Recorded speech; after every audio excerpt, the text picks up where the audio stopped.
ఆదికాండము 5వ అధ్యాయము ప్రారంభం నుండి కొన్ని వచనాలు చదువుకున్నాం. ఆదాము వంశావళి గ్రంథం ఇదే.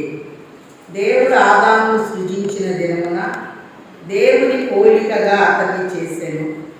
మగవాడిగాను ఆడుదానిగాను వారిని సృజించి, వారు సృజించబడిన దినమున వారిని ఆశీర్వదించి వారికి నరులని పేరు పెట్టెను.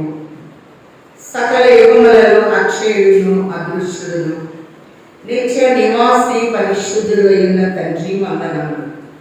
మీ ఏర్పాటును బట్టి, మీ అనాది సంకల్పమును బట్టి, మీ పరిశుద్ధ మందిరంలోకి మమ్మల్ని ఆహ్వానించిన తండ్రి వందనములు. నా కాళ్ళు ఎత్తుకొని నా యొక్క నేర్చుకొనడి అన్నారు కనుక నీ వాక్యం యొక్కకు వచ్చి ఉండగా సంపూర్ణంగా నన్ను మరుగు చేసి వినేవారిని వివరించే వారిని స్వాధీనం అందించుకొని మీ వాక్యంలో నుండి మీరు మాతో స్పష్టంగా మాట్లాడమని వాక్యనాథుడైన యేసు నామములో వేడుకొచ్చున్నాము తండ్రి. ప్రభునందు ప్రియమైన వారారా, శిల్వనాథుని ముఖ కాంతి తండ్రి మనందరి మీద ప్రకాశింపచేయును గాక. ఆమేన్. ఈ దినమున మన ధ్యానాంశము దేవుని కుమారుడు మనుష్య కుమారుడు. దేవుని కుమారుడు ఆదాము, మనుష్య కుమారుడు యేసు ప్రభు. లూకా సువార్త 3వ అధ్యాయము 38వ వచనం చూస్తే ఆదాము దేవుని కుమారుడు అని ముగింపు చేయబడిన చూస్తూ ఉన్నాం. కాబట్టి ఆదాము దేవుని కుమారుడు, దేవుని నమూనా, దేవుని పోలిక, దేవుని ఊపిరి. దేవుడు ఎలా ఉంటాడో ఆదాము అలాగే ఉంటాడు. చక్కటి పరిశుద్ధమైన ఒక తోటని ఏర్పాటు చేసి, ఒక నదిని ఏర్పాటు చేసి, ఆ నది 4 శాఖలై ఆ తోటంతా తడుపుతూ ఉన్నప్పుడు నేల మంటితో మానవ నిర్మాణం అనేది దేవుడు జరిగించారు. అలాగే డార్విన్ సిద్ధాంతం ప్రకారము కోతి నుండి మనుషులు వచ్చారంటారు, కానీ ప్రభువు మంటితో మానవ నిర్మాణాన్ని చేశారు. అందుకే ఆంధ్రప్రదేశ్ కీర్తనలో చూస్తున్నాం, మంటితోనే మమ్మునేలా మానవులుగా సృజించెను. మంటితో నిర్మాణం. దేవుని చేతిలో మంటి మాంసముగా మారింది. తన రూపం ఇచ్చాడు, తన ఊపిరి ఇచ్చాడు. మట్టిలో కాల్షియం ఉంది, మనిషిలోనూ కాల్షియం ఉంది. మట్టిలో ఐరన్ ఉంది, మనిషిలోనూ ఐరన్ ఉంది. మట్టిలో ఫాస్ఫరస్ మెదడుకి ఇచ్చాడు, మానవులోనూ ఉంది. అలాగనే మట్టిలో ఏదైతే ఉందో కాల్షియం కానీ ఐరన్ కానీ అలాగనే ఫాస్ఫరస్ కానీ సమస్తము మానవులో ఉన్నాయంటే మరి మంటితో మానవ నిర్మాణము ప్రభువు చేశారు. ఆదాము దేవుని కుమారుడు. రెండవదిగా ఆదాముకి గొప్ప పనినిచ్చాడు దేవుడు. తోటంతటిని ఏదేదో తోటని వేసి ఈ తోటలో చక్కటి సృష్టిని ఏర్పాటు చేసి, సృష్టి అంతా నీ కోసం, నీవు నా కోసం అని చెప్పి ఆదాముకు ఒక పని ఇచ్చాడు. ఏదేదో తోట సేద్యం చేయుటకు, కాచుటకు అందులో వచ్చాడు. కాబట్టి సేద్యం చేయాలి, కాయాలి అన్నప్పుడు కాపుదల అనేది చాలా ప్రాముఖ్యమైనదిగా చూస్తూ ఉన్నాం. ఈ తోటలో ఒక ఆజ్ఞను జారీ చేశాడు దేవుడు. ఆదికాండము 2వ అధ్యాయంలో మనం చూసినట్లయితే, ఆదికాండము 2వ అధ్యాయం 16వ వచనంలో, మరియు దేవుడైన యెహోవా ఈ తోట చెట్లలో ప్రతి వృక్ష ఫలములను నీవు నిరభ్యంతరముగా తినవచ్చు, అయితే మంచి చెడ్డల తెలివినిచ్చు వృక్ష ఫలములను తినకూడదు, నువ్వు వాటిని తిను దినమున నిశ్చయముగా చచ్చడవని నరునికి ఆజ్ఞాపించెను. నరులకు కాదు, నరునికి. దేవుడు నిర్మాణం చేసిన తర్వాత, పనిచ్చిన తర్వాత, ఆజ్ఞనిచ్చిన తర్వాతనే ఆదాములో నుండి సాటి అయిన సహాయముగా అవ్వను చేసినట్టు మనం దేవుని నమూనాగా ఆదాముని మనం చూస్తూ ఉన్నాం. 18వ వచనంలో చూస్తే ఆదికాండము 2:18 దేవుడైన యెహోవా నరుడు ఒంటరిగా ఉండుట మంచిది కాదు, వానికి సాటి అయిన సహాయము వాని కొరకు చేయుదుననుకొనెను. 4 విషయాల్లో పరిశుద్ధత అనేది ఎక్కువగా వాడతాం. పరిశుద్ధ గ్రంథము, పరిశుద్ధ వివాహము, పరిశుద్ధ దినము, పరిశుద్ధ సమభక్తము అనేది చేస్తాం. నరుని ఒంటరిగా ఉండుట మంచిది కాదు. పరిశుద్ధ గ్రంథము వివాహముతోనే ప్రారంభమైంది. గొర్రెపిల్ల వివాహముతో ప్రకటన గ్రంథంలో పూర్తి చేయబడుతూ ఉంది. అందుకే ఎవ్రీ పత్రికలో చూస్తున్నాం 13:4 వివాహము అన్ని విషయములలో ఘనమైనది. వివాహము అనగా జతపరచబడుట. మరి దేవుడు చేసిన పెళ్లికి మానవుడు చేసిన పెళ్లికి రెండేనేది తేడా.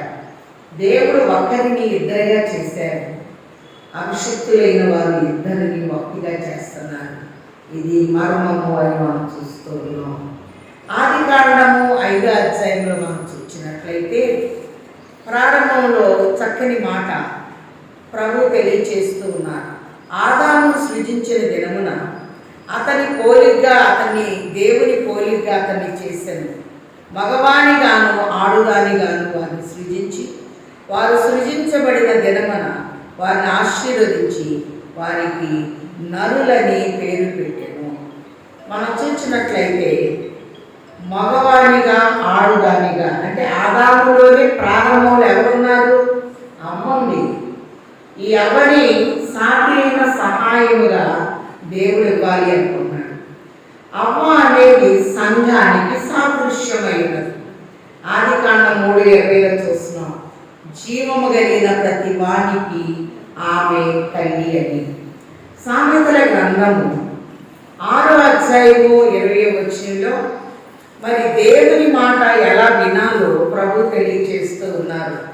సామెతల గ్రంథము 6వ అధ్యాయము 20వ వచనంలో నా కుమారుడా నీ తండ్రి ఆజ్ఞను గైకొనుము, నీ తల్లి ఉపదేశమును త్రోసివేయకుము. తల్లి అనగా సాటి అయిన సహాయము, తల్లి అనగా సార్వత్రిక సంఘము. కాబట్టి మరి బిడ్డలు అనగా సంఘము తండ్రి ఆజ్ఞను గైకొనాలి, తల్లి ఉపదేశాన్ని త్రోసివేయకూడదు అని ప్రభు తెలియచేస్తూ ఉన్నారు. కాబట్టి సాటి అయిన సహాయము ఎలా ఇచ్చారు అనేది మనం చూస్తే ఆదికాండము 2వ అధ్యాయము 21వ వచనంలో అప్పుడు దేవుడైన యెహోవా ఆదామునకు గాఢ నిద్ర కలుగచేసి అతడు నిద్రించినప్పుడు అతని పక్కటెముకలలో ఒక దాన్ని తీసి ఆ చోటును మాంసంతో పూడ్చివేసెను. ఆదాముకు గాఢ నిద్ర. పరిశుద్ధ గ్రంథములో 53 పర్యాయాలు దేవుడు వైద్యుడిగా కనపడుతూ ఉన్నాడు. రక్తస్రావం కలిగిన స్త్రీ వస్త్రం ముట్టుకున్నప్పుడు ప్రభుని ఆమెలోనికి ప్రభు ప్రభావం వెళ్ళి ఆమె రక్తధార నిలిచినప్పుడు ఒక మంచి గైనకాలజిస్ట్గా కనపడుతూ ఉన్నాడు.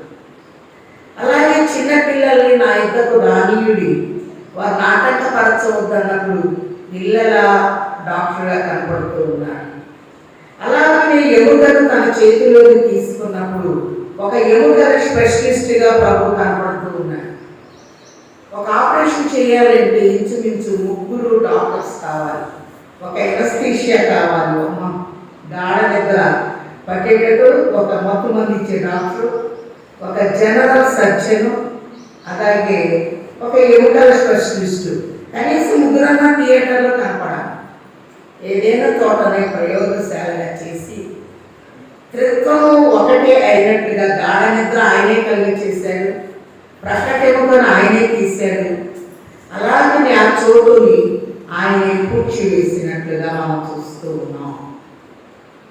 అలా ఇక్కడ మనం చూస్తే ఎముకతో స్త్రీ నిర్మాణం. అందుకే పురుషుడికి 206 ఎముకలు ఉంటాయి, స్త్రీలకు 207 ఎముకలనే. ఇక్కడ మనం చూస్తే అప్పుడు ఆదాము ఇట్లను ఆదాము దగ్గర తీసుకొచ్చి నిలబెట్టాడు. చక్కటి పాట పాడుతున్నాడు. నా ఎముకలలో ఒక ఎముక, నా మాంసంలో మాంసము, ఇది నరుల్లో నుండి తీయబడిన గనక నారి అనబడును. నరుల్లో నుండి అంటే నాలో నుండి తీయబడింది.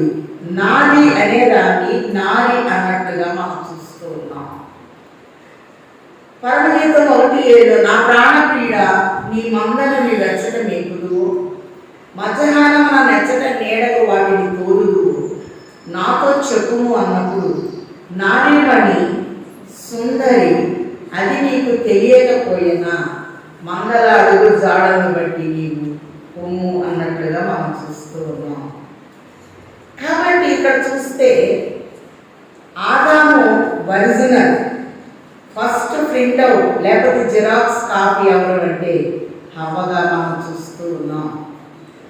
3వ అధ్యాయంలో మనం చూస్తే సాతాను పరలోకంలో పాపం ఏంటంటే సందేహం కలిగించి, భూలోకంలో పాపం ఏంటంటే నమ్మకపోవడం. అనుమానము అనేది పరలోకంలో పెద్ద పాపం.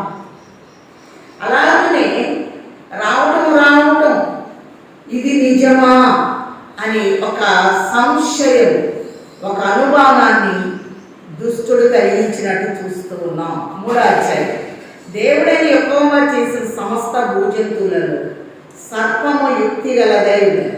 అది ఆ స్త్రీతో ఇది నిజమా, ఈ తోట చెట్లలో దేని ఫలములనైనా మీరు తినకూడదని దేవుడు చెప్పానా అని అడిగాను. కాబట్టి రావటం ప్రశ్న వేస్తుంది, ఇది నిజమా? షడ్రక్ మిషక్ అబేద్నెగోల విషయంలో కూడా షడ్రక్ మిషక్ అబేద్నెగో మీరు నా బొమ్మకు మొక్కనన్నారట, అది నిజమా అని అడుగుతాడు మరి రాజైన నెబుకద్నెజర్. కాబట్టి ఇక్కడ మనం చూస్తే 7 రీతులుగా అబద్ధాలు కనబడుతుంది.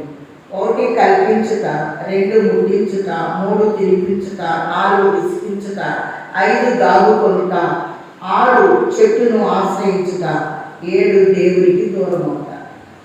ఈ 3వ అధ్యాయంలో ఈ 7 నెపములు కనబడుతూ ఉన్నాయి.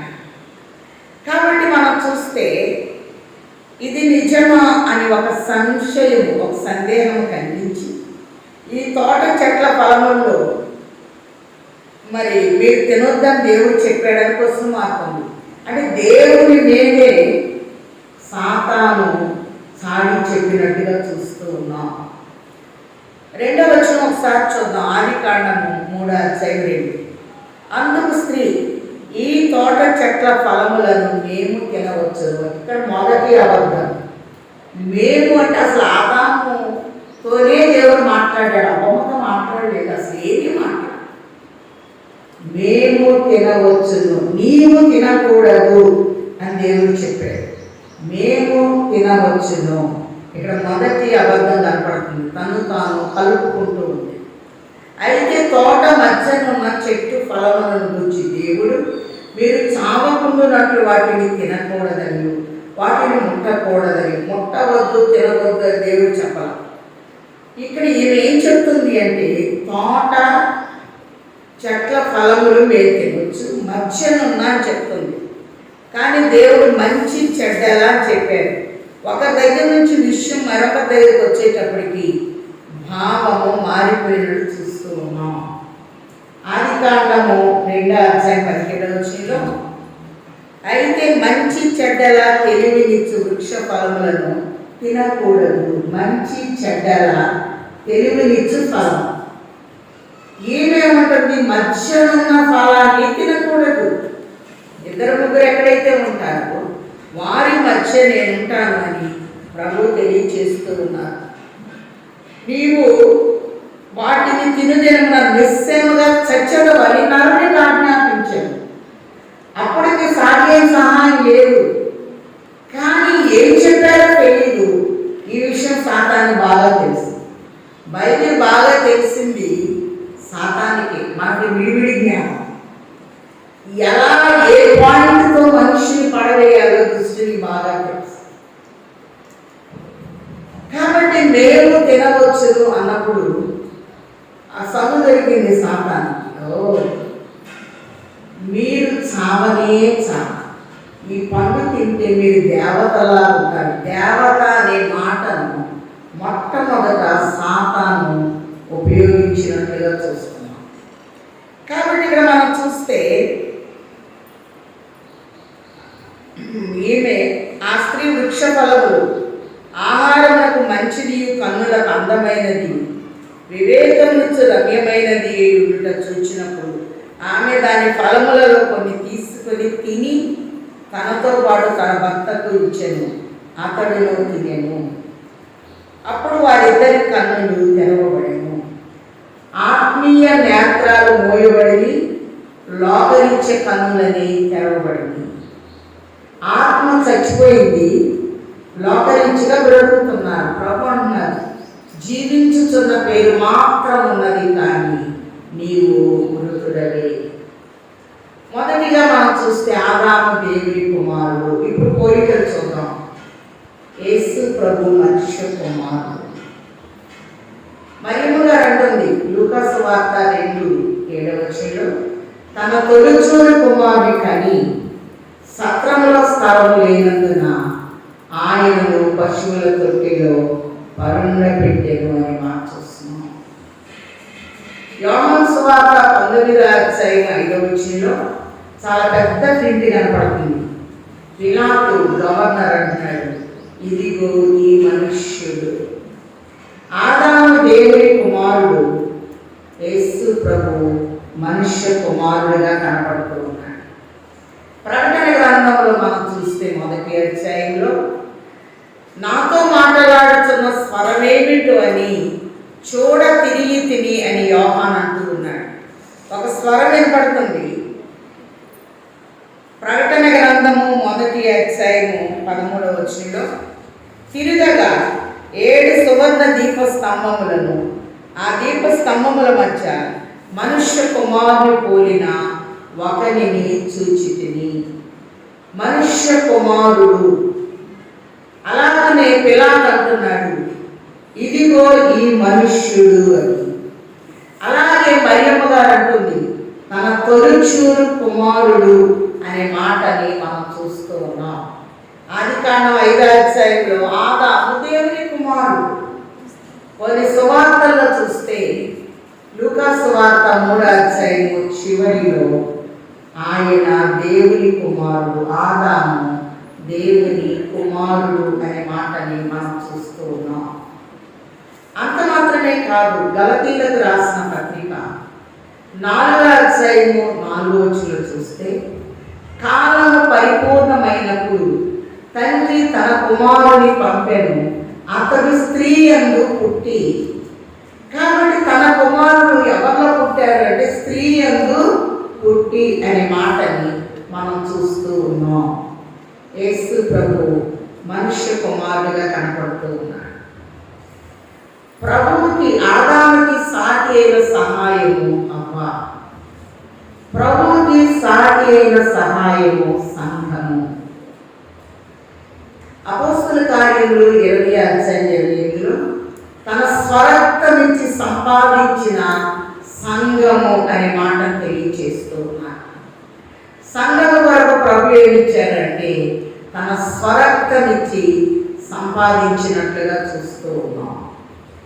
ఈ స్వరక్తం ఏం చేస్తుందంటే తగ్గించేస్తాం. ఎఫెసీలకు రాసిన పత్రిక 2వ అధ్యాయం 13-14 చూస్తే మునుపు దూరస్తులై ఉన్న మీరు క్రీస్తు యేసు నందు ఆయన రక్తం వలన సమీపస్తులై ఉన్నారు. ఆయన రక్తము దూరము నుండి సమీపంలోకి తీసుకొస్తూ ఉంది. హవ్వను ఆదాము సమీపంలోకి ప్రభు తీసుకొచ్చినప్పుడు నా ఎముకలలో ఎముక, నా మాంసంలో మాంసము నరుల్లోంచి తీయబడినది కనుక నారి అని పేరు పెట్టినట్లుగా మనం చూస్తూ ఉన్నాం. నాలో నుండి తీయబడినది అని ఆదాము అంటూ ఉన్నాడు. అలాగనే మనం గమనించినట్లయితే ఆదాము అనగా ప్రభువుకి సాదృశ్యము. ఒకసారి చూద్దాం. కొరింథీయులకు రాసిన మొదటి పత్రిక 15వ అధ్యాయంలో కనుక మనం గమనించినట్లయితే కొరింథీయులకు రాసిన మొదటి పత్రిక 15వ అధ్యాయంలో ఒక చక్కని నమూనా లేక పోలికను ప్రభు తెలియచేస్తూ ఉన్నారు. ఆదాము మంటి నుండి వచ్చిన వాడు కనుక వాని పోలిక మనకు వచ్చి వేసింది. ఒకసారి చూద్దాం. 1 కొరింథీ 15వ అధ్యాయము 44వ వచనం నుంచి ఒకసారి గమనిద్దాం. ప్రకృతి సంబంధమైన శరీరముగా పుట్టబడి ఆత్మ సంబంధమైన శరీరముగా లేపబడు. ప్రకృతి సంబంధమైన శరీరం ఉన్నది కనుక ఆత్మ సంబంధమైన శరీరము కూడా ఉన్నది. ఎందు విషయమై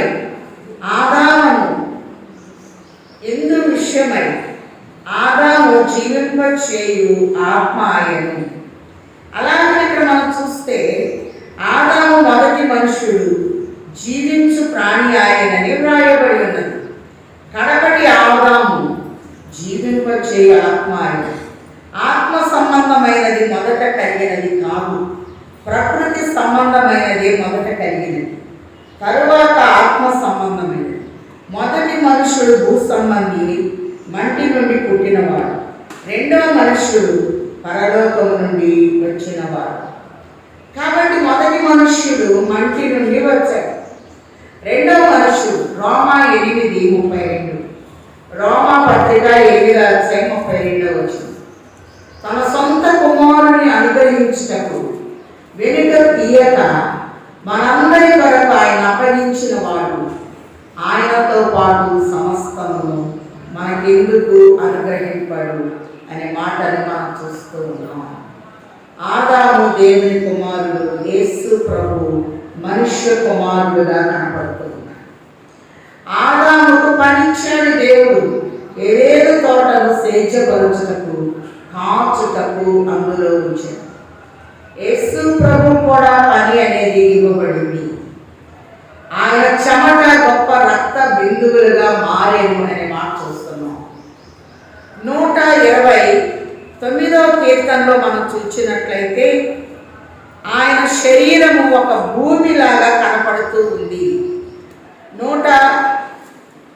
మనం చూసినట్లయితే చక్కని దీవెన ప్రభు ఇక్కడ మనకి బయలుపరుస్తూ ఉన్నారు. 129వ కీర్తనలో కనుక మనం చూసినట్లయితే 3వ వచనంలో, దున్నువారు నా వీపు మీద దున్నిరి, వారు సాళ్లను పొడుగుగా చేసేది. తోటను సేద్యం చేయాలి. ఇప్పుడు తోట ఎవరు అంటే మన ప్రభు. యెషయా 58:11 నీవు నీరు కట్టిన తోట వలె ఎప్పుడు ఉబుకుచుండు నీటి ఓట వలె ఉండెదవు అని ప్రభు తెలియచేస్తూ ఉన్నారు. ఆయన వీపు దున్నబడినట్లుగా మనం చూస్తూ ఉన్నాం. ఆదాము విశేషం ఇచ్చాడు, యేసు ప్రభు కూడా పని అనేది ఇచ్చాడు. చేయుటకు నీవిచ్చిన పనిని సంపూర్ణముగా నేను నెరవేర్చి భూమి మీద నేను నిన్ను మహిమపరిచితిని అని యోహాను సువార్త 17వ అధ్యాయము 4వ వచనంలో ప్రభు తెలియజేస్తూ ఉన్నారు. అలాగే ఏదేదో తోటలో ఆజ్ఞ అతిక్రమం అనేది జరుగుతూ ఉంది. ఆయన మాట ఒక ఆజ్ఞ, నీ తండ్రి ఆజ్ఞను పాటించుము. ఆజ్ఞ అతిక్రమమే పాపము, పాపం వల్ల వచ్చే జీతము మరణం.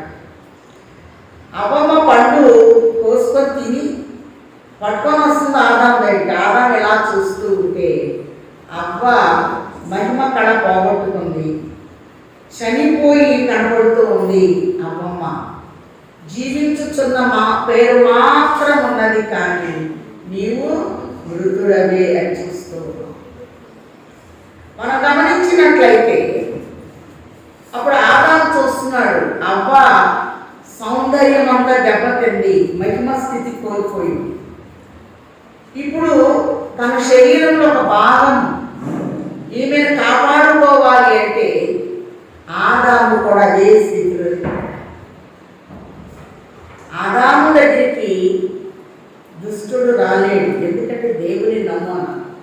నా కళ్ళు చాలా బాగున్నాయని 12 గంటలకు అట్లా తలెత్తి సూర్యుని చూస్తామా, చూడాలి అని మనకున్నా మన మన కళ్ళకు సూర్యుని శక్తిని తట్టుకోగలిగినంత శక్తి లేదు కదా. వెంటనే కళ్ళు ఇలా వాచేస్తాం, కళ్ళకి నీళ్లు కాదు. ఏదన్నా మనం జిరాక్స్గానే పని నడిపిస్తాం, ఒరిజినల్ అవసరమైనప్పుడు చూపిస్తాం. కాబట్టి ఆజ్ఞ అతిక్రమం అనేది అక్కడ జరిగింది. సాయిటంలో లోపం అనేది వచ్చింది, దుష్టుడు ప్రవేశించాడు. ఇప్పుడు పండు విషయంలో పండు మారిపోయింది. చెప్పింది ఒకటి, చేస్తుంది ఒకటి. ఆదాము వెళ్ళి తెస్తుంటే ఆయన ఎందుకు తిన్నాడు? చాలా మంది అంటారు ఆ పండు పెట్టకుండా ఉండొచ్చు కదా. దేవుడు మానవునికి స్వతంత్ర లక్ష్యం ఇచ్చాడు. ఆయన చెప్పాడు ఏది తినాలి, ఏది తినకూడదు. ఇప్పుడు అవ్వమ్మని రక్షించుకోవాలి అంటే అదే స్థితిలో ప్రభు కూడా మనల్ని రక్షించుకోవాలి అంటే ఫిలిప్పీ పత్రిక 2:5 తండ్రితో ఉండుట విడిచిపెట్టకూడని భాగ్యమని ఎంచుకోలేదు, కానీ దాసుని రూపం ధరించి రిక్తుడై శిలువ మరణము పొందినంతగా తన్ను తాను తగ్గించుకునేను అనే మాటల్ని మనం చూస్తూ ఆజ్ఞాతిక్రమం జరిగింది. కుమారుడు ఆజ్ఞను నెరవేర్చడానికి వచ్చి ఏదేను తోటలో ఆజ్ఞాతిక్రమం జరిగింది కనుక గెస్సెమనే తోటలోకి వెళ్ళి తండ్రి నీ చిత్తమైతే ఈ గిన్నె నా యొద్ద నుండి తొలగించు. ప్రభువులో వేదన ప్రారంభమైపోయింది. ఇక్కడ మనం చూసినట్లయితే పండు తిన్న వెంటనే దిగంబరత్వం అనేది వచ్చేసి ప్రభు శిలువలో దీనుండై దారుణ్య రంగు మోసెను సోదరా తన్ను చేరిన వారిని ఆరాధోలానాని ఎవరు పలికి సోదరా. దీనుడే కానీ దీనుండగా మారిపోయాడు. దీనుడు అనగా తగ్గింపు, వీరత్వము కలిగిన. కాబట్టి తేడా చూద్దాం. ఆదాము దేవుడి కుమారుడు, యేసు ప్రభు మనిషి కుమారుడు. ఆదాము ఒక తోట ఉంది, యేసు ప్రభు ఒక తోట ఉంది, గెస్సెమనే తోట. గెస్సెమనే అనగా కానుగా పిండబడుట, తన రక్తము చెమట బిందువులుగా స్వేద బిందువులుగా పిండబడినట్టు చూస్తూ ఉన్నాం. ఏదేను తోటలో ఆజ్ఞ అతిక్రమం జరిగింది. గెస్సెమనే తోటలు ప్రభు అంటున్నారు, తండ్రి నీ చిత్తం అయితే ఈ గిన్నె నా యొద్ద నుండి తొలగించు, నేను నీ చిత్తమే సిద్ధించును కాక. ఏదేను తోటలో మనం గమనించినట్లయితే దిగంబరత్వం వచ్చేసి సొంత ప్రయత్నాలు వచ్చింది. తాము దిగంబరం అని తెలుసుకొని అంజూరు పాకులు కచ్చడాలు అంటే వస్త్రాలు కాబట్టి మరి చేసుకుంటూ ఉన్నారట. అంటే బట్టలు కుట్టుకొని వేసుకోవాలి అనే జ్ఞానం వచ్చిందా? అంజూరపు చెట్టులో ఉన్న లక్షణము భ్రమింప చేస్తుంది కానీ ఫలము చూపించింది. అందుకే బేతనీ నుండి వచ్చేటప్పుడు అంజూరపు చెట్టుని పరిశుద్ధ వారంలో ఆయన శపించినట్లుగా మనం చూస్తూ ఉన్నాం. ఇక్కడ వెంటనే దేవుడు మాట్లాడుతూ ఉన్నారు. 8వ వచనం, చల్లపూటను ఆదామును అతని భార్యయు తోటలో సంచరించుచున్న దేవుడైన యెహోవా స్వరము విని దేవుడైన యెహోవా ఎదుటకు రాకుండా తోట చెట్ల మధ్యను దాగుకొనగా. కాబట్టి ఎదుటికి రావాల్సిన వారు దాక్కునే స్థితిలో ఉన్నారు. ప్రభు పిలుపును ఆ దేవుని హృదయం రద్దలైంది. మనం మన బిడ్డ మీద ఎన్నో ఆశలు పెట్టుకుంటాం. ఆ ఆశను నిరాశ చేసినప్పుడు తట్టుకోలేనంత కోపం వస్తుంది. ఆదమా నువ్వు ఎక్కడ ఉన్నావు అని దేవుడు అడుగుతున్నాడు. అంటే నేను దీన్ని ఎక్కడ పెట్టాను, నువ్వు ఎక్కడ ఉన్నావు? దేవుడు ఏ స్థితిలో ఉండాలని మనల్ని కోరుకుంటున్నారు, మనం ఏ స్థితిలో ఉన్నాం? ప్రకటన గ్రంథము 2వ అధ్యాయము 5వ వచనంలో చూస్తే, మొదట నీకుండిన ప్రేమను నీవు వదిలితివని నీ మీద తప్పు అవుతి మోపవలసింది. ఏ స్థితిలో నుండి పడితివో అది జ్ఞాపకం చేసుకొని ఆ మొదటి క్రియలను చేయు. అట్లు చేసి నీవు మారుమనసు పొందితేనే సరే. ఏ స్థితిలో నుండి పడిపోయావో జ్ఞాపకం చేసుకో. 4 విషయాలు బాగా జ్ఞాపకం ఉండాలి. పరిశుద్ధ దినమును జాగ్రత్తగా ఆచరించిన జ్ఞాపకం ఉంచుకో. నా బల దగ్గరికి వచ్చేటప్పుడు నా శరీరక్తాలు నీలోకి వస్తాయి, అది జ్ఞాపకం ఉంచుకోవాలి. అలాగని ఆయన సన్నిధిలోకి వచ్చేటప్పుడు ఆయన వాగ్దానాన్ని జ్ఞాపకం చేసుకోవాలి. మరి ఈరోజు ఆదివారం అని మర్చిపోయాను, బైబిల్ చదవడం మర్చిపోయాను, ఇలాంటి పొరపాటు మాటలు అసలు మనం మాట్లాడు. నేను ఎక్కడ అన్నప్పుడు ఒక చెట్టుని ఆశ్రయించాను. కార్తీక మాసం వస్తే మనవాడు చెట్టు చుట్టూ తిరుగుతూనే ఉంటారు. ఆ రోజు తిరుగుడు ఈ రోజు వరకు అవ్వాల. ప్రభు చెప్తున్నారు, మీరు నా తట్టు తిరిగిన కదా నేను మీ తట్టు తిరిగి. చెట్టు చాటుకి వెళ్ళారు. ప్రభు చెట్టుని స్థిరువుగా మలుచుకొని చెట్టు ముందుకు వచ్చాడు. చెట్టు పైన ఉన్నది జక్కయ్య, చెట్టు వెనకనున్నది అబ్బా ఆదాము. అలాగే చెట్టు ముందున్నది నతనీయేలు. దేవుని పిల్లలమైన మనం ఎక్కడున్నాం? అలా ఇక్కడ చూస్తే నీవెక్కడా అని దేవుడు పిలుస్తూ ఉంటే, అందుకొకరు నేను తోటలో నీ స్వరం వినినప్పుడు దిగంబరిగా ఉంటుంది కనుక భయపడి తాగు కొట్టినని. యోహాను సువార్త 21:4 వచనంలో, సూర్యోదయం అవుతుండగా యేసు ధరిని నిలిచాను. అయితే ఆయన యేసు అని శిష్యులు గుర్తుపట్టలేరు. ఇక్కడ కొడుకు గుర్తుపట్ల, అక్కడ ఆత్మీయ కొడుకులు గుర్తుపట్టారు. అప్పుడు పేతురు గారు శిష్యులందరూ పెద్ద ఆయన పేతురు. యోహాను చెప్తున్నాడు ఆయన ప్రభు సుమి అని. అప్పుడు ఏమైనా సంగతి ఎక్కడ దిగంబరుడుగా ఉన్నాడు. వెంటనే నీళ్ళలో ఊగితారట, నేను కనపడకూడదు, నా దిగంబరత్వం కనపడదు, నా సన్నిధిని నీ దిగంబరత్వాన్ని కనపడనీయవద్దు అని ప్రభు తెలియచేస్తూ, నేను నీ దగ్గరికి రావాలంటే దిగంబరుని అయిపోయాను, భయపడి దాగుకుంటుంది అని చెప్తున్నాడు. అందుకైనా నీవు దిగంబరుడని నీకు తెలిపిన వాడేవాడు? నీవు తినకూడదని నేను నీకు ఆజ్ఞాపించిన వృక్ష ఫలములు తింటివా అని అడిగాడు. తింటిని అని డైరెక్ట్ ఒప్పుకోవడం, ఇంకొకరి మీదకి నేల నెట్టేస్తున్నాడు. అందుకు ఆదాము, నాతో ఉండుటకు నీవు నాకు ఇచ్చిన ఈ స్త్రీయే ఆ వృక్ష ఫలములు కొన్ని నాకు ఇయ్యగా నేను తింటినని. అసలు ఆమె చేయకపోతే ఆమె ఇచ్చేది కాదు, నేను తినేవాడు కాదు. దేవుని మీద స్త్రీ మీద నేరం మోపుతున్నాడు. నేరము సంపూర్ణముగా స్పష్టముగా ఒప్పుకొనుటని. ఇర్మియా గ్రంథము 2వ అధ్యాయము 13-14 వచనాలు చూస్తే, నా జనులు 2 నేరములు చేసి ఉన్నారు. జీవజల ఓట అయిన నన్ను విడిచిపెట్టి ఉన్నారు. తమ కొరకు నీళ్లు నిలవన్న తొట్లను వారు తొలిపించుకొని ఉన్నారు. ప్రభువును వదిలేయటం తాత్కాలికమైన పనులు చేయదు. వీళ్ళు కూడా చర్మపు చొక్కాయిలు దేవుడు ఇవ్వాలి అని ఆయన తలంపు, వీరి తలంపు అంజూరపు ఆకులు కచ్చరాలు. నేరము ఒకరి మీద నుండి మరొకరి మీదకి నెట్టి. ఈరోజు కూడా ఏది కూడా మనం సరిగ్గా ఒప్పుకోం. అందుకే ఆలయంలో పాపపు తప్పుదాలు చెప్పిస్తారు. చూపును బట్టి అపమం చూచింది, మాటను బట్టి సాధారణ మాట అండి. కాబట్టి చూపు మాట దేవి తాకి చూచింది అంటే పన్ను తాకింది.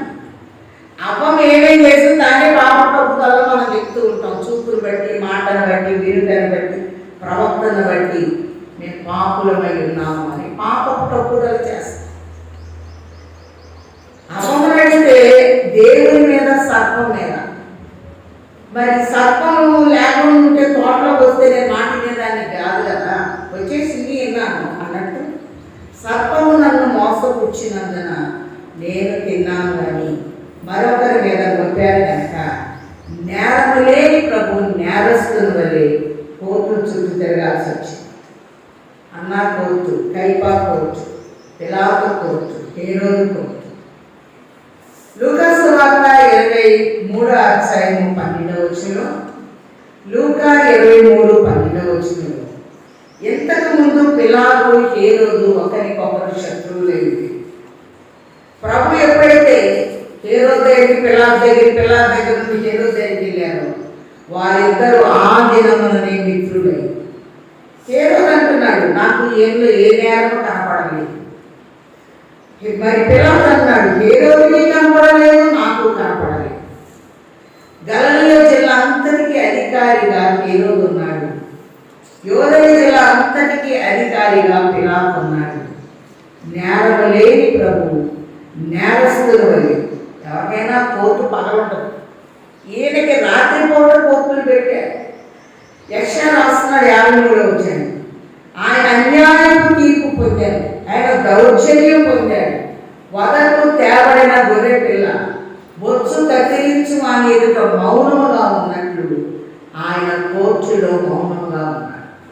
ఆ మౌనం చూచి పిలాతు అన్నాడు, నాతో మాట్లాడవా? నిన్ను సిలువ వేయుటకు, నిన్ను విడిపించుటకు నాకు అధికారము కలదని నేను ఎరగవా అన్నాడు. అప్పుడు ప్రభు అన్నారు, పైనుండి ఇవ్వబడితే నేను తప్ప నా మీద ఏ అధికారము అన్నాడు.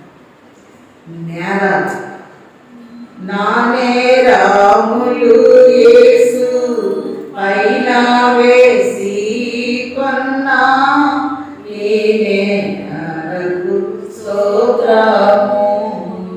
నీవు నాపై చూపు ప్రేమ, నీ మానార్పణ ప్రేమ, ఇది ఎదుటాయే మాత్రం. నీవు నాపై చూపు ప్రేమ, నీ మానార్పణ ప్రేమ, ఇది ఎదుటాయే మాత్రం. నేరాలు మోపారు కనుక నేరం చేసిన వ్యక్తి శిక్ష అనుభవించాలి. కాబట్టి నేరం చేసింది మనము, శిక్ష అనుభవిస్తుంది. రోమా 8 చూస్తున్నాం, క్రీస్తు యేసునందున్న వారికి ఏ శిక్ష విధి. శిక్ష ఆయన భరించారు కనుక ప్రభువులో మనం ఉంటే మనకు శిక్ష లేదు అని ప్రభు తెలియచేస్తూ ఉన్నారు. కాబట్టి మరి 14 చూస్తే ఆదికాండము 3:14 అందుకు దేవుడైన యెహోవా సర్పముతో, నీవు దీన్ని చేసినందున పశువులన్నింటిలోనూ భూజంతువులన్నింటిలోనూ నువ్వు శపింపబడిన దానవై నీ కడుపుతో ప్రాకుచు నువ్వు బ్రతుకు దినములన్నీ మన్ను తిందువు. బ్రతికినంతకాలం ఏం తినాలి? మన్ను తింటావు, పొట్టతో ప్రాకుతావు. కాబట్టి నీవు శపింపబడిన దానవై. భూజంతువులన్నిటిలో శపించబడింది ఏంటి అంటే సాట. ఇశ్రాయేలు ప్రయాణంలో కూడా వాళ్ళ తలంపుల్లో పాములే ఉన్నాయి. అందుకే అరణ్యంలో ఇత్తడి సర్పం ఎత్తండి. హోమియోపతి వైద్యాన్ని పెట్టి జబ్బు కనుక్కొని ఎక్కువ చేస్తే తగ్గిస్తారు. సర్పకాటు తిన్నవాడు నిదానించి ఇత్తడి సర్పం చూడాలి. ఇత్తడి అనేది బైబిల్లో తీర్పుకు గుర్తు. ఆ నిదానించి ఇత్తడి సర్పం వైపు చూస్తూ ఉన్నప్పుడు వెస్ట్ వెళ్ళిపోతుంది. అందుకు అరణ్యంలో ఇత్తడి సర్పాన్ని ఎత్తమని ప్రభు చెప్పినట్టు చూస్తూ ఉన్నాం. కాబట్టి ఇక్కడ నేరాలు కనపడుతూ ఉన్నాయి. ఈ నేరం లేని ప్రభు నేరస్తుని వలె కోర్టులు తిరుగుతున్నట్లుగా యెషయా 53:7 మనం చూస్తూ ఉన్నాం. కాబట్టి శిక్ష ఇస్తున్నాడు. ఇప్పుడు చూద్దాం 15 మరియు నీకును స్త్రీకి నీ సంతానమునకు ఆడి సంతానమునకు వైరము కలుగ చేసేదు. అది నిన్ను తల మీద కొట్టును, నీవు దానిని మడివి మీద కొట్టుదు అని చెప్పాడు. మరియు స్త్రీతో నీ ప్రయాసమును నీ గర్భ వేదనను నేను నెక్కిని హెచ్చించేదను, వేదనతో పిల్లల్ని కను. మరి స్త్రీతో నీ గర్భ వేదన, మరి ప్రశ్నించేటప్పుడు వేదన అనేది భరించలేని వేదన. గర్భంలో పళ్ళు తీసుకున్నావు కదా, వేదంతో పిల్లల్ని కను. ఆదాముతో చెప్తున్నాడు, నేను సుందరమైన సృష్టినిస్తే నా మాట మీరేవు కనుక సృష్టి శపించబడుతుంది. ముళ్ళ తుప్పలు, గచ్చ పొగలు, నువ్వు చెమటోడ్చి సేద్యం చేయాలి. నీ బ్రతికినంత కాలం నీ మొహాన చెమట అనేది ఉంటుంది.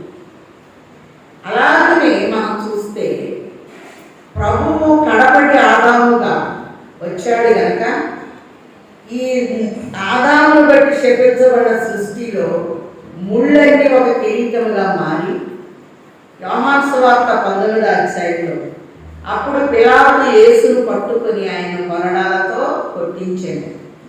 సైనికులు ముళ్ళతో కిరీటమని ఆయన తల మీద పెట్టి, యూదుల రాజా నీకు శుభమని చెప్పి ఆయనను అరచేతులతో కొట్టి, ముళ్ళు కిరీటముగా మారి, కిరీటాలన్నిటి తల్లి కిరీటం ముళ్ళ కిరీటం, అది ప్రభు శిరస్సు నేర్కొచ్చి వేసినట్టు చూస్తూ ఉన్నాం.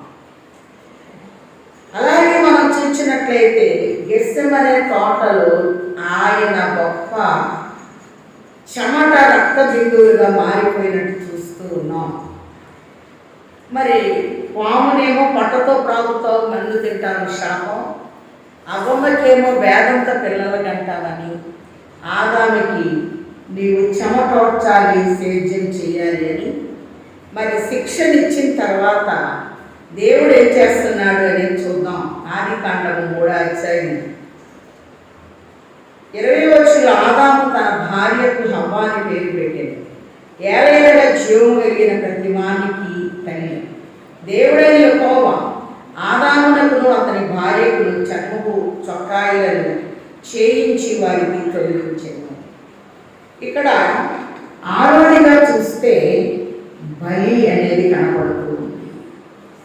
ఇదిగో లోక పాపములు మోసుకొని పో దేవుని గొర్రె పిల్ల అని యోహాను సువార్త 1వ అధ్యాయం 9వ వచనంలో చూస్తాం. ఒక గొర్రె పిల్ల బలైపోయింది. గొర్రె పిల్ల కనపడతలేదు కానీ చర్మపు చొక్కాయి కనపడుతూ ఉన్నాయి. కాబట్టి మనల్ని పాదాలు కడిగి తుడిచి, ఇదిగో నా శరీరము, ఇదిగో నా రక్తం, వీడు తిరిగి నా రాజ్యంలోకి వచ్చేంత వరకు నేను దీన్ని తీసుకోనని ప్రభు చెప్తూ బలైనట్టు చూస్తూ ఉన్నాం.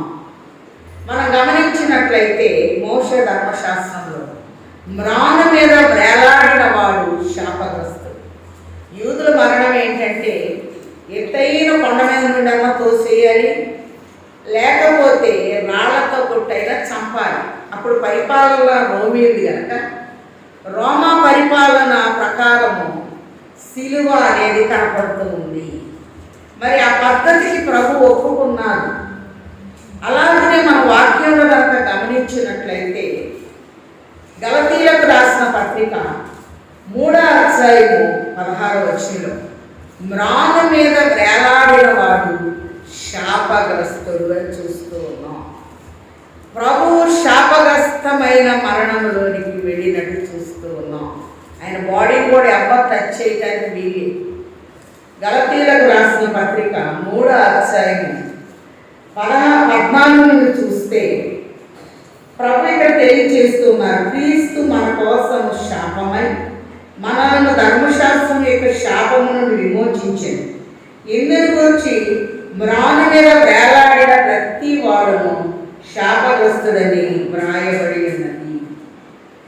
గలతీ 3:14 మ్రాను మీద వేలాడిన వాడు శాపగ్రస్తుడు అనే మాట చూస్తూ ఉన్నాం. కాబట్టి ప్రభు శాపగ్రస్తమైన మరణాన్ని అనుభవిస్తూ ఉన్నారు సిలువలో. అంత మాత్రమే కాదు, ప్రకటన గ్రంథము 22వ అధ్యాయంలో ఆయన మరణాన్ని బట్టి మనకి ఏమొచ్చిందో తెలియజేస్తూ ఉన్నారు. ప్రకటన గ్రంథము 22వ అధ్యాయము 3వ వచనం, ఇక మీదట శాపగ్రస్తమైనదేది దానిలో ఉండదు. శాపాన్ని ఆయన తీసుకున్నారు కనుక సిలువలో ఉన్నప్పుడు నల్లగుడ్డు లోపలికి వెళ్ళిపోతూ తెల్లగుడ్డు బయటకు వస్తూ గతంలో కూడా నేను తెలియజేశాను. ఒక పన్ను కింద కూడా ఒక పన్ను పైకి ఉంది, ఎట్లా పెడతారు. కిందన్న కంటితో మనం చూస్తున్నాడు, పైన కంటి నల్లగుడ్డు మనలో ఉన్న అతిక్రమంతో ఆయనలో వెళ్ళిపోతూ ఆయనలో ఉన్న పరిశుద్ధత అంతటిని దేవుడు బయట పెడుతూ ఉన్నాడు. అలాగే ఇక్కడ మనం చూసినట్లయితే శాపగ్రస్తమైనది ప్రకటన 22:3 ఇక మీదట ఉండదు అని తెలియచేస్తూ ఉన్నారు. దేవుని యొక్కయు గొర్రెపిల్ల యొక్కయు సింహాసనము దానిలో మ్రాను మీద వేలాడిన వాడు శాపగ్రస్తమైన మరణాన్ని ప్రభు అనుభవించారు కనుక ఇక మీదట శాపగ్రస్తమైనది ఏది ఉండదు అని ప్రభు తెలియచేస్తూ. అలాగనే ఇప్పుడు మనం చూద్దాం, ఆదాముని దేవుడు బయటికి పంపించేశాడు. ఒకసారి హెబ్రీలకు రాసిన పత్రిక 13వ అధ్యాయము 13వ వచనం చూద్దాం. కావున క్రీస్తు కూడా తన స్వరక్తం చేత ప్రజలను పరిశుద్ధపరచుటకై గవిని వెలుపట శ్రమ పొందింది. కాబట్టి మనం ఆయన నిందను భరించుచు శిబిరము వెలుపలికి ఆయన యొద్దకు వెళ్ళుదము. నిలవరమైన పట్టణము మనకిక్కడ లేదు. కాబట్టి ఈ లోకంలో నిలవరమైన పట్టణం మనం యాత్రికులము, ప్రయాణికులము. యేసు తన స్వరక్తము చేత ప్రజలను పరిశుద్ధపరచుటకై గవిని వెలుపట శ్రమ పొందెను. బయటికి వెళ్ళిపోయాడు. ఆది కాండములో మనం చూస్తే 3వ అధ్యాయంలో మరి త్రిత్వము దిగి వచ్చింది. ఆదాము మనలో ఒకని వంటి వాడాయను. ఆది కాండము 3:22లో అప్పుడు దేవుడే యెహోవా ఇదిగో మంచి చెడ్డలు ఎరుగునట్లు ఆదాము మనలో ఒకని వంటి వాడాయను. కాబట్టి అతడు ఒకవేళ తన చెయ్యి చాచి జీవవృక్ష ఫలములు కూడా తీసుకొని తిని నిరంతరము జీవించునేమని దేవుడైన యెహోవా అతడు ఏ నేల నుండి తీయబడెనో దాన్ని సేచపరుచుటకు ఏదేను తోటలో నుండి అతన్ని పంపివేశాను. కానీ ఏర్పాటులో నుంచి పరిశుద్ధ తోటలో నుండి పంపివేశాడు. ఫిలిప్పీ 2:5లో యేసు ప్రభువును కూడా తండ్రి పంపివేశాడు ఈ లోకానికి. తండ్రితో ఉండుట విడిచిపెట్టకూడని భాగ్యం అని ఎంచుకోలేదు, కానీ దాసుని రూపము ధరించి రిక్తుడై శిలువ మరణము పొందినంతగా తను తాను తగ్గించుకొని ఈ లోకంలోనికి వచ్చి వేసినట్లుగా మనం చూసుకోవాలి. రిక్తులుగా మారిపోయినట్లుగా మనం చూసుకోవాలి. దేవుని పిల్లలమైన మా పరిస్థితి ఏ రీతిగా ఉంది ఒకసారి మళ్ళీ చూద్దాం. ఆదాము దేవుని కుమారుడు, యేసు ప్రభు మనిషి కుమారుడు. ఆదాము ఉన్న తోట ఏదేని తోట, యేసు ప్రభు ఉన్న తోట గెత్సెమనే తోట. ఆదాముకు సేద్యం చేయడానికి, కాయడానికి దేవుడు పనిచ్చాడు. యేసు ప్రభు కూడా కాపరిగా, యెహోవా నా కాపరి, నాకు ఏమీ కలగదు. ఎలాంటి కాపరిగా? గొర్రెలకు మంచి కాపరిని, మంచి కాపరి గొర్రెల కొరకు ప్రాణం పెడతారు అని చెప్తూ పేతురుకు రాసిన మొదటి పత్రిక 5వ అధ్యాయము 3వ వచనం, మీకు అప్పగింపబడిన వారి పైన ప్రభువులైనట్టుండగా మందకు మావులుగా ఉంటుంది. ప్రధాన కాపరి ప్రత్యక్షమైనప్పుడు మీరు వాడబారని మహిమ కిరీటము పొందుతుంది. ప్రధాన కాపరి ఎవరు అంటే మన ప్రభువే.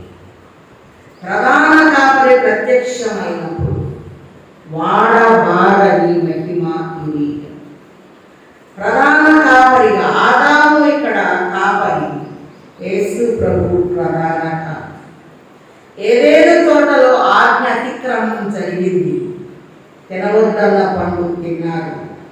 అందుకే ప్రభు ఇక్కడ మనం చూసినట్లయితే, తండ్రి నీవు నాకు ఇచ్చిన ఆజ్ఞలు సంపూర్ణముగా నెరవేర్చి, నీ మాట నేను ఆజ్ఞలు అనుకుంటున్నాను. యోహాను సువార్త 17:4 సంపూర్ణముగా నెరవేర్చి భూమి మీద నేను మహిమపరిచి నీవు నాకు ఇచ్చిన వారందరినీ తిరిగి నేను నీకు అప్పగిస్తాను. ఆజ్ఞను నెరవేర్చాడు. 4వదిగా మనం చూస్తే దిగంబరుడుగా చెట్టు చాటున దాక్కున్నాడు. మన ప్రభు దిగంబరుడై రిక్తుడై పరలోకంలో వచ్చి వేసినట్టు చూస్తూ 5 ఒకరి మీద ఒక నేరాలను మోపుకున్నాడు. అలాగే గలిలయ జిల్లాలో, యూదయ జిల్లాలో పిలాతు కోర్టులు, అన్నా కోర్టులు, కైఫా కోర్టులు, హేరోదు కోర్టులు నేరం లేని ప్రభు నేరస్తుడిగా కనపడుతూ అతడు పొందిన దెబ్బల చేత మనకు స్వస్థత, వదకు తేబడిన గొర్రెపిల్ల మౌనముగా ఉన్నట్టు ఆయన మౌనముగా ఉన్నట్టు చూసుకో. 2 నేరాలు, ఒకటి రాజ్య సంబంధమైనది, ఒకటి దైవ సంబంధమైనది. నేను దేవుని కుమారుడని చెప్పుకుంటాను అని దేవుని సంబంధమైన విచారణ. 2 నేను రాజు అంటున్నాను. పిల్లలు అన్నాడు, నువ్వు రాజు అంటే నువ్వు అన్నాడు, నువ్వు దేవుని కుమారుడుగా అంటే నా రాజ్యము ఈ లోక సంబంధమైనది. ఈ లోకంలోకి వచ్చి ఈ మధ్య నేను రాజు అనట్లేదు కదా, ఈయన ఎందుకు నాకు ఏ నేరం కనపడలేదు అంటే నువ్వు అట్లా దాటేస్తే నువ్వు పిలాతు స్నేహితులు కావు అని చెప్పి ఆయన మీద నేరం మోపుతుంది. కాబట్టి నేరాలు మరొకరి మీద నెడుతూ ఉంటే నేరస్తుని వల్ల ప్రభు కోర్టులు తిరిగాడు. కాబట్టి శిక్షలు ఇచ్చాడు. నువ్వు వేదంతో పిల్లలకంట, నువ్వు చెమట వచ్చాలి, సేద్యం చేయాలి. కాబట్టి ప్రసవ వేదన పడ్డాడు సంఘాన్ని విమోచించడానికి ప్రభు. అలాగని ఆయనే చెమట వచ్చాడు. ఆయన శరీరము దున్నబడినట్లుగా మనం చూస్తూ ఉన్నాం. ఆయన బలైపోయి మీకు దిగంబరుగా కనపడకూడదు. ఆదాము దేవుడు చర్మపు చొక్కాలు చేయించి తొలగించారు. ఆయన వస్త్రాలకి చీట్లు వేసినట్లు. మరి పాత నిబంధనలో చూస్తే కీర్తన 22 వారు నా పాదములను నా చేతులను పొడిచి ఉన్నారు, నా అంగీ కొరకు వారు చీట్లు వేయించున్నారని మాట చూస్తూ ఉన్నాం. ప్రభు దిగంబరుడైపోయాడు, శిక్షను ఇచ్చాడు. ఆ శిక్ష శిలువలో భరిస్తున్నాడు. తోటలో నుండి వీటి పంపివేశారు. ఆయన గవిని బయటకు. ఈ లోకంలో యాత్రికులము, ప్రయాణికులము, మన పౌర హక్కు పరలోకము ఉన్నది కనుక నువ్వు ఆదాము దేవుని కుమారుడు, యేసు ప్రభు మనిషి కుమారుడు. మనుష్య కుమారుడు రూపంలోనికి వచ్చి దేవుని కుమారులుగా మనం మార్చడానికి ఆయన ప్రసవ వేదన పడి తన ఆఖరి బొట్టు వరకు మన కొరకు చిందించాడు కనుక మహిమ నుండి అధిక మహిమకు వెళ్ళుచు ప్రభువు వలె మనం జీవించగలిగిన స్థాయిని ఆయన బిడ్డలమైన మనకు తండ్రి ముమ్మరముగా దయచేయును గాక. మంచి బోధకుడు అయిన తండ్రి, నీ మాటలు వెండి ఎంత పవిత్రము, నీ మాటలు నాకు దొరకగా వాటిని భుజించితివి అన్నట్టు నాయన 7 మర్మంలో ఆదాములో నుండి యేసు ప్రభువులోకి మాకు బయలుపరిచారు కనుక నాయన నేను ఈ లోకము శాశ్వతము కాదు కనుక నీ ఆత్మను బలముగా పొంది నాయన పరలోకం నుండి వచ్చిన వాడు ఎట్టివాడు అట్టి పోలిక ధరించి అట్టి ఆత్మ కలిగి నీ రాజ్యవాసులు అవ్వగలిగిన స్థితిని ఇవ్వమని ఈ కార్యక్రమాన్ని వీక్షిస్తున్న నీ బిడ్డలందరినీ దీవించమని యేసు నామములో వేడుకొంచున్నాము తండ్రి, ఆమేన్. అదృశ్యుడైన తండ్రి యొక్కయు అద్వితీయుడైన కుమారుని యొక్కయు అంతరంగ నివాసి అయిన పరిశుద్ధాత్మ తండ్రి సంపూర్ణ సహాయం, సమృద్ధి, సమకూర్పు సదా తోడైయుడును గాక. వచ్చేవారు మాట్లాడేవారు మరి సకాలానికి రండి. దేవుడు మిమ్మల్ని దీవించును గాక.